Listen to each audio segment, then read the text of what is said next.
These included male, female, man, woman, mother, and father.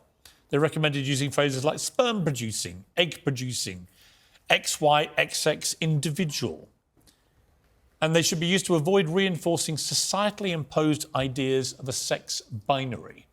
To which your response was, the only possible response is contemptuous ridicule. Yes. Which I cheered, I have to say.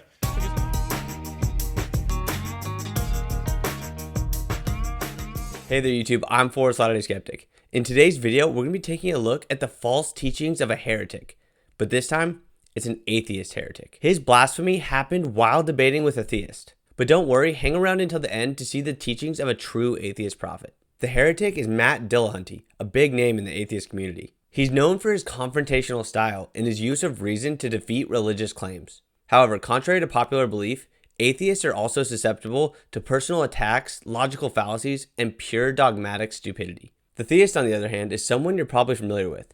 My brother Jacob from his channel, Thoughtful Faith. Just as a little background, Jacob and Matt got into a little battle on Twitter, where Matt told Jacob to call into his show and debate him. So that's what Jacob did, and Matt's performance was embarrassing. Now, do I have personal bias and interest to shit on Matt for being a complete douche during this call? Yes. But I'll do my best to control my emotions. Hey, really quick, I wanted to give a shout out to my buddy's coffee company, New World Tropical. If you're a proper ex-Mormon and have become a coffee snob, you'll love this single origin coffee from Costa Rica. So make sure you go to their website in the description below and check them out. I'm going to show you all the logical fallacies a supposed champion of reason like Matt commits during this call. So for the videos, I'm going to have a few counters going. The first is a logical fallacy counter, and the second is a douchebag counter. So let's start the video and try not to cringe too hard. Maybe I'll call in during that show. Jacob, it is nice to have both of you guys on. Is this Thoughtful Faith? Oh yeah, it is. Oh my goodness, it's Thoughtful Faith, Jacob. I'm so glad to hear from you. Who's Thoughtful Faith? The guy that was giving you shit for disagreeing or for pointing out that Gad Sad's a problem with first the pronouns thing. Yeah, he deducted. I'm on team Gad Sad more so. That's fine. Jacob I don't know what you're talking but I genuinely, about. One second, Jacob. Jacob, one sec. I don't know. Yeah, I don't know what you're talking about. I have had no conversations about Gad Sad at all. Jacob was who deducted you 30 IQ points for listing your pronouns. Oh, because my pronouns are in my bio, you decided that reduced my IQ by 30. Well, let me tell you, Jacob, we could reduce it by 70 and I'd still smoke you. All right, sounds good. I'm just curious how I want to understand the nature of this sort of gender and how one even determines their gender. I mean, you guys obviously care a lot about these pronouns. How do you determine when you're hungry? Part of your show. How do you determine when you're hungry? How do I determine my biology? What do you mean your biology? Is there some chromosomal thing that determines your hunger? My biological systems will indicate to me that I'm hungry. Sure. So basically what you're saying is that there's a psychological state that you identify as hunger. Okay. So you're saying that psychological states, some brain state, would determine a person's gender. No, that's not what I said at all. Why is it that I can ask you questions and instead of just answering them and having the conversation, you immediately want to go to making another assertion? Well, I'm trying to understand what you mean when you're saying that. If you're trying to understand, then instead of running towards the conclusion that you think that you want, we should just talk about the actual issue here. I had other questions. For example, how do you tell what someone's job is? If they tell you that they're a teacher, how do you know if they're telling the truth or not? You could go and see what they do and get paid for. Can you? How do you do that? Yeah, if I wanted to verify what someone's job is, I could go let's say someone says they're a school teacher. I could go and see if that's what they're actually doing. My God. Let's say you're on a bus and you're sitting next to someone and they say, I'm a teacher. Do you have any motivation at all to go investigate them? Or do you just take their word for it that they're a teacher? I might take someone's word for it, but that doesn't mean that that's what they are. Someone could say that they're a dragon, or that they're a that they're a Yes, unicorn. congratulations. But I don't- Congratulations, Jacob. Once again, I've asked a question, and once again, you've gone off stampeding in a different direction. Did I say that that means that it's correct? Okay, go ahead. No, I asked you a question. Did I say that that means it's correct? No, you didn't. So, Then why did you suggest that I did? okay, so a person, if I want to find out what a person believes, Why or did what you a person suggest that I says, did? Because I think you're drawing at the conclusion that Why a person. did you suggest that I what a did? person When you says acknowledge their now gender- that I didn't say that, why did you suggest that I did? Matt, Jacob did answer your question, you stupid fuck. Quote, I suggested you did it because I thought you were drawing at the conclusion, blah, blah, blah. He was answering a question. Gosh, this guy is such an arrogant prick. My bad, let's get back to the video. I don't know why. I do. Okay, go ahead and tell me. No. So, if somebody says that they're a teacher, generally speaking, you're going to take their word for it. The follow-up question was, does that mean they actually are a teacher? And you've already answered that. No, it doesn't. All right, let's recap the interaction so far. So Jacob starts by asking the question, what is the nature of gender and how can one determine their own gender? That begins Matt's long chain of analogies. If you're hungry, how do you know that you're hungry? And Jacob replies that your biological system will let you know. Matt didn't like this, so he pivoted. How do you know what someone's job is? If someone tells you that they're a teacher, how do you know if they are a teacher? And Jacob replies that there's public ways to determine if someone really is a teacher. Matt didn't like this, so he changed the question again. If you're on the bus and someone tells you they're a teacher, do you feel the need to question it? Jacob replied with, no, but this doesn't mean that they actually are a teacher. Matt hated this and went into damage control mode. He pretended as if he was going to ask if that really means that they are a teacher, to which the obvious answer is no. What is this line of reasoning and what is Matt trying to prove here? So far, he's proved the point that hunger is a biological state, that we can determine where someone works, that we don't really care if someone says that they're a teacher on a school bus, and that that person could be lying. Congrats, Matt. You're really getting close to teaching us about the nature of gender. But don't worry, this brilliant line of thinking continues, and it continues to take us further away from answering the question that was asked. See how much easier this is if you just answer the question you're asked instead of thinking that you're smarter than the person you're talking to when you're not? Sounds good. Cool. So if So a- now so what's you've, the, so help me now understand you've got here. someone, and now someone comes up to you. You're sitting next to them on a bus, and they say, "Hi, my name's Bob. This person sitting next to me is Steve. He's a school teacher. What's wrong? What is there anything in that is objectionable? No, Do you know that Steve or Bob are actually their real names? no, Do you know that the gender of either of them? generally by looking at a person, there are things that you can tell that, you know, No, see, you're not suggest that paying you're attention. a male or a female. Yeah, what I said was, Bob said, "This is Steve. He's a teacher." Okay. Does that mean that Steve is being represented as a man? Matt just asked the question, can you tell the gender of either of them? And didn't like Jacob's obvious answer that yes, you can usually tell someone's gender just by looking at them. With the he pronoun? No, but if I was looking at So someone, no. I would- Stop, Jacob. If somebody said, "This is Steve, he is a teacher," you don't think he's being represented as a man? oh yeah, he is being represented, man, because he's using Yeah. a male pronoun. Pay the fuck attention. I went through this pronoun thing 3 times already. No, Matt, why don't you pay the fuck attention because you changed the question? This person sitting next to me is Steve. He's a school teacher.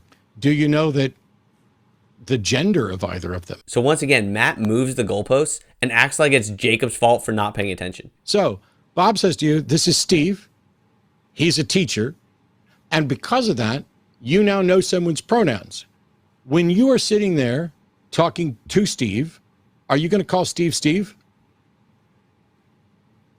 Yeah, Yeah. Are you going to I don't ask have a Steve problem for with his driver's people- license or if a birth person- certificate before? Are you going to ask if Steve a for his person driver's asks license me- or birth? if a person- Are you going to ask Steve? Are you going to ask just so Steve you for his know, driver's I'm license? fine with using Are you it. going to If a ask person Steve? wants me Just so to- you know, I can put your ass on mute, which I will now. Because Matt was too busy throwing a temper tantrum, he didn't hear Jacob say, "Just so you know, I'm okay with using someone's preferred pronouns." So now we have to suffer through more irrelevant and confusing analogies. Well, that's you what going his to ask hack Steve- of a father would do on his radio show. I don't know if you saw his. Are you tweets going to about that. ask Steve? Are you going to ask Steve for his fucking birth certificate or driver's license before you just call him Steve? That's all I was asking. I'll unmute you now. No, I wouldn't. Go ahead. Cool. And if you were talking to Bob and you wanted to reference Steve, and Steve had just said, "Yeah, I'm a teacher in a New York school," and Bob said, "My friend Steve here is a teacher in a Pittsburgh school," would you say, "He just said it's a New York school"? Is that how you would address him? No. It isn't? You wouldn't say he just said this? No, I mean, I'd be fine with him if he said that. Like, I don't have any problem with it. No. I'm saying, wow, you are incapable of listening for clarity. So Steve said, "I teach in a New York school." Bob says, Okay. "Steve teaches in a Pittsburgh school." Would you then say to Bob, "He just said he teaches in a New York school"? No. Why not? I wouldn't. I believe what they told me. Oh my God. Here. It's, yeah, maybe we should deduct 90 IQ points. Steve said, Good. "I teach in a New York school." And Bob said, "Steve teaches in a Pittsburgh school." Would you then look at Bob and say, "He just said he teaches in a New York school"? Would that be a reasonable thing for you to say? So Steve says he teaches in a New York school, and Bob Jesus says Christ. that Steve teaches in a Pittsburgh school. And would you look at Bob and say, "He just said he teaches in a New York school"? Yeah, I would. I'd look at Bob and say, okay, Cool. yeah, Steve Now we've said he teaches in a New established- York school, so we should believe Now that. we've established that you're willing to take Bob and Steve at their word on what their names are, on what their gender is, on what their pronouns are, and that you would refer to them respectfully without investigating their genome, without knowing what their chromosomes are, without investigating gametes, without looking at a driver's license, without looking at a passport. Good job. Now you know what you need to know about gender, which is, from your perspective, for anything that you need to interact with, for anything that makes any difference to you, what they tell you is what it is. Thanks for calling. Wait, so Wait, nothing. Yep, that was the rational and logical Matt Dillahunty attempting to answer the question, what is the nature of gender and how does one determine their own gender? I've never seen a more arrogant and blatant slaying of a straw man. But hold up, our great teacher has more to share. I am tired of walking you carefully to the obvious observation after you decided to make fucking jokes about people's IQ. I don't even give a shit about IQ. It's an example of how good you are at taking IQ tests. But the fact that you smugly decided that because I have pronouns in my bio, that this somehow reduces me 30 IQ points, and you're just going to sit around and laugh and ha, while you're advocating for Mormonism or some other bullshit and Mormonism. pretending that you don't know how gender works, when in your entire life, everyone you've ever met, you have treated them with respect and talked to them by their name and used their preferred pronouns without challenging a thing until it became fucking convenient for you to do it on Twitter as a way of showing what an ignorant fucking bigot you are, because you really want to say that you are the arbiter of what somebody else's gender are, and you're not. You never will be. You are a bigoted piece of shit. Thanks for calling. Congrats, Matt, you did it. You just proved that Jacob was willing to treat people with respect while still trying to fight and seek for truth. Good work. However, next time, why don't you actually try to answer the question instead of letting your dogmatism get in the way? Matt Dillahunty is a false prophet of atheism. If you've respected Matt's intellect in the past, I urge you to reconsider Matt's intellectual abilities. The number of logical fallacies he commits in this short video, coupled with his complete unwillingness to even address the question, shows his true colors. He's become blinded by dogmatism, which was on display while trying to answer this harmless question: what is the nature of gender? This man is clearly a blasphemous heretic. But don't worry, our true atheist prophets will not lead us astray. Richard Dawkins was on Piers Morgan's show around the same time as Matt and Jacob's call, and Richard Dawkins still gives me hope. Produced a list of 24 harmful terms. These included male, female, man, woman, mother, and father. They recommended using phrases like sperm producing, egg producing, XY, XX individual. And they should be used to avoid reinforcing societally imposed ideas of a sex binary. To which your response was, the only possible response is contemptuous ridicule. Yes. Which I cheered, I have to say, because it was complete madness. How have we come to this? English is my native language, is your native language, and I propose to use it in the way that I have always used it, and I'm not going to be censored by... Have you looked at those people? I mean, they look like teenagers. Well, it's just, what's extraordinary to me is they want to, what they call degender and neutralise language, but they're doing it from a completely false pretext that you can somehow pretend biology doesn't exist, particularly when it comes to someone's sex. I mean, it's incontrovertible. There's no scientific doubt about this. And yet a small group of people have been quite successful, actually, in reshaping vast swathes of the way society talks and is allowed to talk. It's bullying. And we've seen the way J.K. Rowling has been bullied, Catherine Stock has been bullied. They've stood up to it. But it's very upsetting the way this tiny minority of people has managed to capture the discourse and to really talk arrant nonsense. What's the answer to it?